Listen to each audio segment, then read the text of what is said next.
নমস্কার সবাইকে। সবাই কেমন আছো? খুব ভালো আছো? আমি খুব একটা ভালো নেই। আমার গলার অবস্থা খুব খারাপ। তোমরা দেখেই নিশ্চয়ই বুঝতে পারছো গলার আওয়াজ একদমই খারাপ।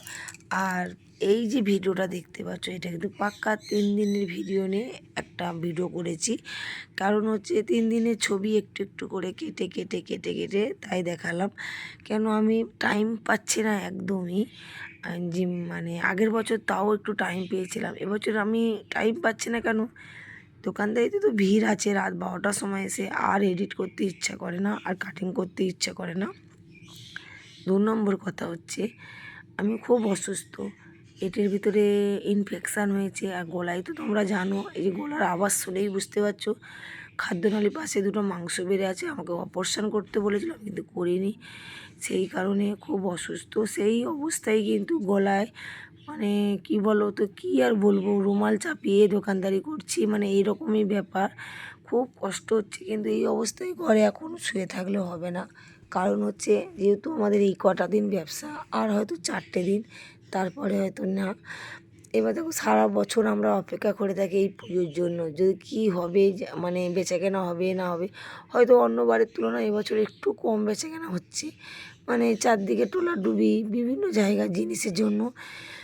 মানে আমাদের এখানে কী বলো তো, দুর্গাপুজোর প্যান্ডেলগুলো খুব ছোট ছোট হচ্ছে সব দিকে মিলেমিশে। মানে কী আর বলবো বলো তো, ওই যে মৌমিতা দি যে মারা গেল সেটা নিয়ে মানে অনেক মেয়েরা একটু রুখে দাঁড়িয়েছে, তারাও মানে কেনাকাটা বন্ধ।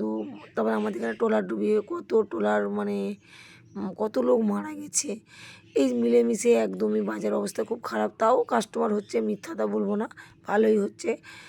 আর এই অবস্থায় দোকানে চিৎকার করতে করতে গলার অবস্থা খুব খারাপ। আর এই দেখো এইটা কিন্তু তার পরের দিনের ভিডিও, মানে কালকেকারের ভিডিও। এটা আমার বোন কি রান্না করছিস রে? টক তেঁতুল টক। কি রে তুই? ভাজা তেঁতুলের। ওই পাশটা কি করছিস? তুই সিদ্ধ করছিস? হ্যাঁ। কচু খেতে যাবে, আর করিস না। মানবে না রে, টক করে শক্ত।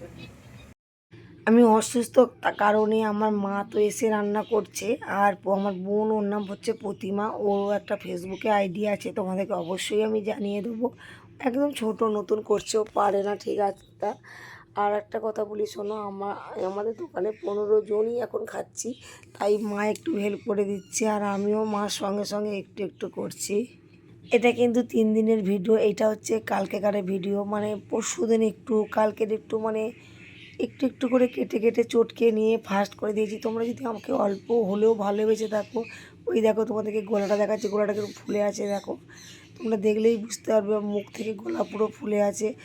আর আমার বোন রান্না করছে, আর আমি এই যে তোমাদেরকে একটুখানি হলেও ক্যামেরা বন্দি করলাম, ভাবলাম 3 দিন 2 দিন ভিডিও দিইনি, আর এরপরে যদি না দিই তোমরা হয়তো আমাকে ভুলেই যাবে, সেই কারণেই তোমাদেরকে দেওয়া।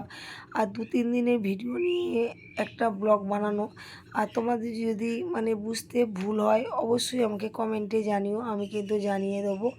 মানে কালকের একটু, পরশু একটু, আমি তো জাস্ট দুপুর সকাল 10টা পর্যন্ত বাড়িতে থাকি, তারপরে তো আর থাকি না। আর দোকানে গিয়ে যে তোমাদেরকে ক্যামেরা করে দেখাবো ওই মুহূর্তে হবে না, প্রচুর ভিড় হয়।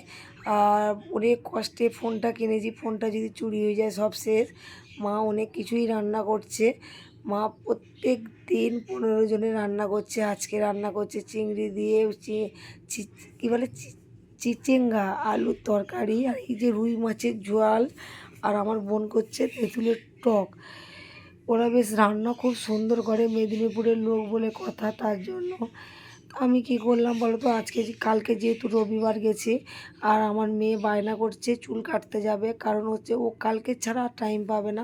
বুধ বৃহস্পতিবারেতে পুজো, ষষ্ঠীর ঘর উঠে গেলে নাকি যেতে নেই, চুল কাটতে নেই, তার জন্য এবার ওকে চুল কাটতে নিয়ে যাওয়ার কারণে আমি মানে অসুস্থ থাকলেও বললাম না, দোকানে আমাকে যেতেই হবে।